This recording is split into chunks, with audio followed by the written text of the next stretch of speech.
Ladies and gentlemen, welcome to an audience with Marussia Virgin Racing. And here is your host, Mr. David Croft. Hello! Hello!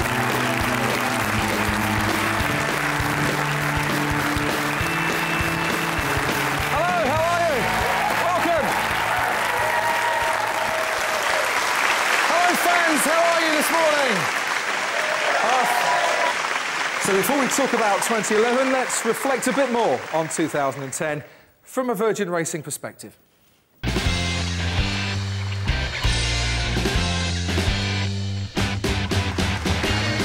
In 2009, Virgin Racing beat off stiff competition to secure entry into the FIA Formula One World Championship for 2010.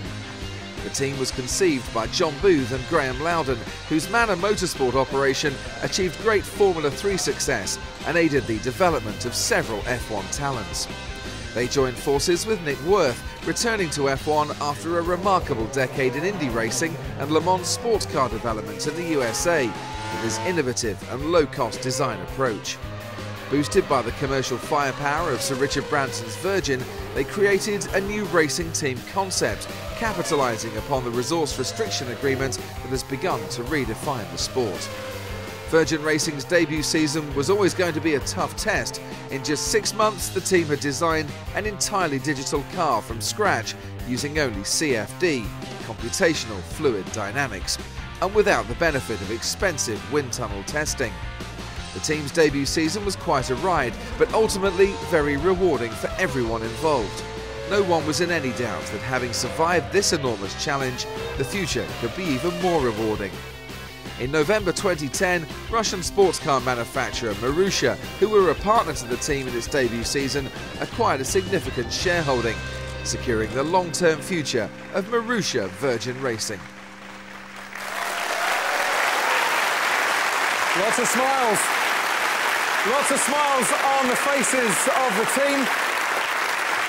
Let's see if the management are still smiling today. Please welcome to the stage the team principal of Marussia Virgin Racing, John Booth, and the sporting director and president of Marussia Virgin Racing, Graham Loudon. How you doing? Good to see you, mate. Good to see you.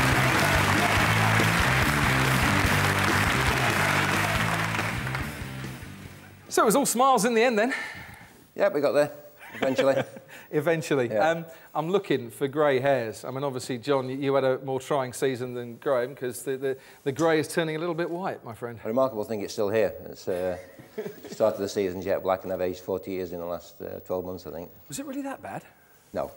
It was a very exciting ride. Graham? Yep. Did anything come as a surprise to you? Did anything come as a major shock to you, or were you always preparing for the toughest year of your life? You know, partly we didn't. There were some aspects we didn't know what to expect, and so of course none of that can be a surprise. We knew it was going to be difficult. It's Formula One. It's meant to be difficult. It's not meant to be. It's not meant to be easy. And I think the secret of my lack of grey hair is I'm a Newcastle United fan, and I have an inbuilt optimism. You know, they score 4, we score 5 mentality, and that's what's helped get me through. What did you have to do at the start, you know, in terms of getting the starting blocks together just to get on the grid? How do you put a Formula One team together? Well, we sat in an empty office for 4 months, Dave O'Neill, his PA and myself, and started interviewing people and planning, but that was it for 4 months. We had an empty office, and that was nothing else, you know. It would have been better to have. If we could have had 18 months planning, would have been much better, but we didn't. We had 6 months, so that's what we had to do. No drawing boards, no wind tunnels, all CFD. No pencils. No pencils? No pencils, no. That office was empty. Yeah. I think there's no, you know, coming in as a new team, there's no point trying to do the same business model as somebody like McLaren or Ferrari or Mercedes, because they've been doing it for a long time. And so, you know, what's the point in trying to do it the same and convince yourself that you're going to be better than them? It's much better to take a different approach, and that's what we've done. Mm.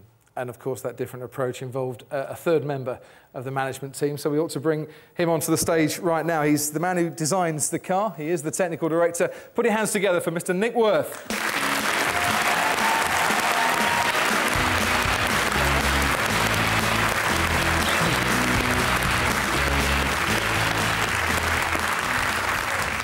Nick Worth, who for just a few hours today has managed to drag himself away from his new supercomputer that, quite frankly, he's been boasting about rather a lot for the last few months. Yeah, we're very fortunate to have had quite a big upgrade in that regard. Everyone seems to find the name quite funny, but we've got a history of naming our computers after pieces of furniture, funnily enough, because the first ever computer we had was in a guy's bedroom, and people used to sit on it and put old dirty washing on it, so we called that chair.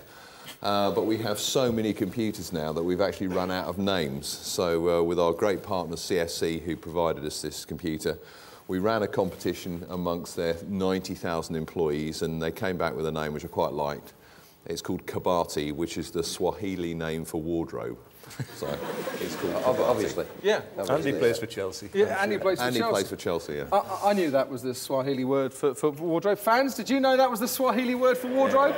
Yeah, see, very knowledgeable bunch they are today. Yeah, last year that side of the whole equation worked really well. We definitely hit the numbers we thought we were going to do, and really it was just a logical progression from us, from our championship-winning sports car development in that way. I think what caught us out, and certainly caught the other new teams out to a lesser extent, was the challenge of reliability in the hydraulics and the gearbox, and that's really been a massive focus for us for 2011.